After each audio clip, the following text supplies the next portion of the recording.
नमस्ते बच्चों। कक्षा 5वीं, विषय हिंदी, पाठ क्रमांक 6, पेटूराम।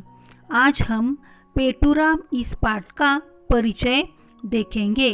यह एक विनोदी पाठ है।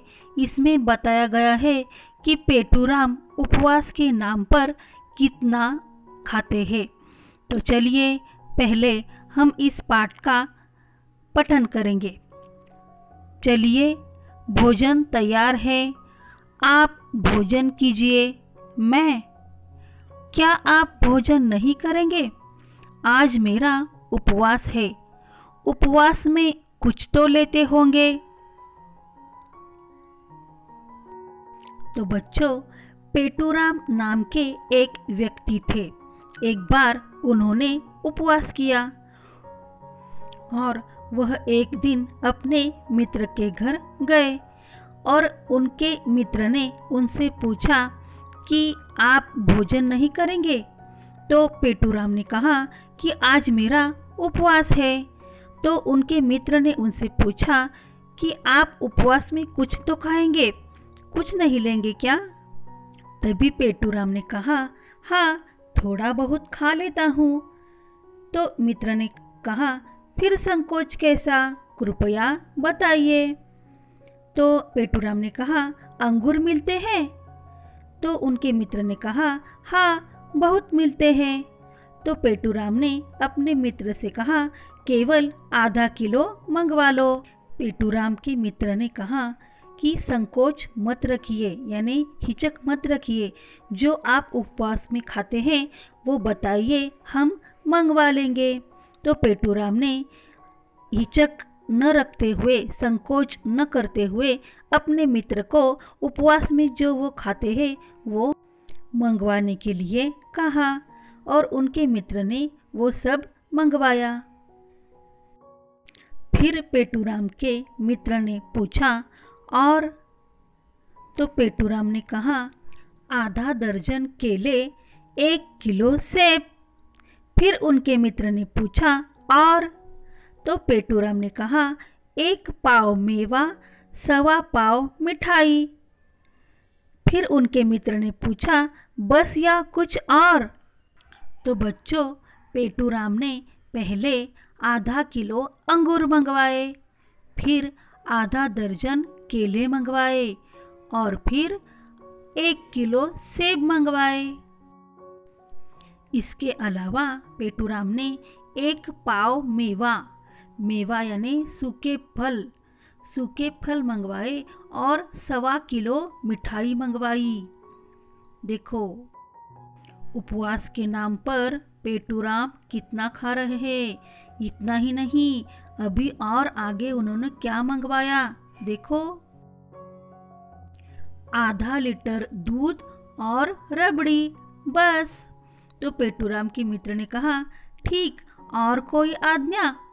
तो पेटूराम ने कहा, नहीं, आज मेरा उपवास है।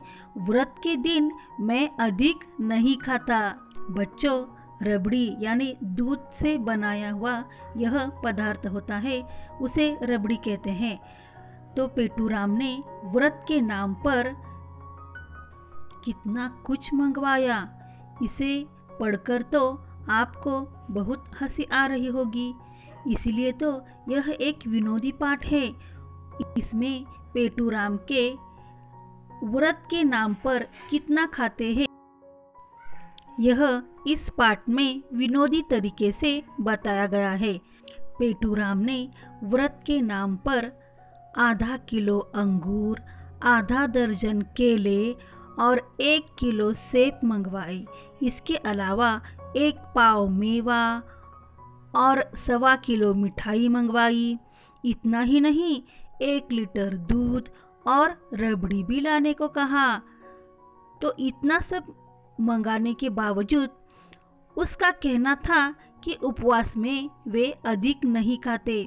यह सुनकर तो आपको बहुत ही हंसी आ रही होगी। तो बच्चों, आज हमने पेटूराम इस पाठ का अभ्यास किया। तो यह पाठ आप बार बार पढ़िए। तो आगे हमें कुछ अभ्यास के लिए दिया गया है, वह हम देखेंगे। विराम चिन्हों को पहचानो, पढ़ो और समझो। पूर्ण विराम, देखो हिंदी में पूर्ण विराम यानी खड़ी रेखा होती है। अल्प विराम, प्रश्नवाचक चिन्ह। पहला है अंगूर मिलते हैं, यह प्रश्न हुआ इसलिए उसके बाद प्रश्नवाचक चिन्ह दिया गया है। दूसरा वाक्य है आधा दर्जन केले, 1 किलो सेब। केले के बाद अल्प विराम है।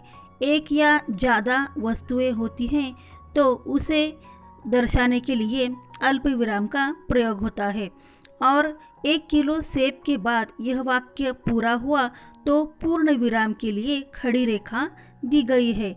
तो आधा दर्जन केले, अल्प विराम 1 किलो सेब। तो पूर्ण विराम, अल्प विराम, प्रश्नवाचक चिन्ह, यह विराम चिन्हों को आपको पहचानना है और उसका वाक्य में प्रयोग करना है। तो आगे का विराम चिन्ह है विस्मयादि बोधक और अर्धविराम। तो बच्चों दूसरा वाक्य है मैं के बाद जो विस्मय यानी आश्चर्य दिखाई देता है उसे दर्शाने के लिए विस्मयादि बोधक चिन्ह का उपयोग किया जाता है। अर्धविराम, नहीं नहीं आज मेरा उपवास है। नहीं नहीं के बाद जो चिन्ह दिया गया है उसे अर्धविराम कहते हैं। तो बच्चों आज हमने पेटूराम यह विनोदी पाठ भी पढ़ा और विराम चिन्हों का अभ्यास भी किया। तो विनोदी पाठ आप पढ़िए और विराम चिन्हों का अभ्यास कीजिए। वीडियो अच्छी लगी तो लाइक कीजिए और चैनल को सब्सक्राइब कीजिए। धन्यवाद।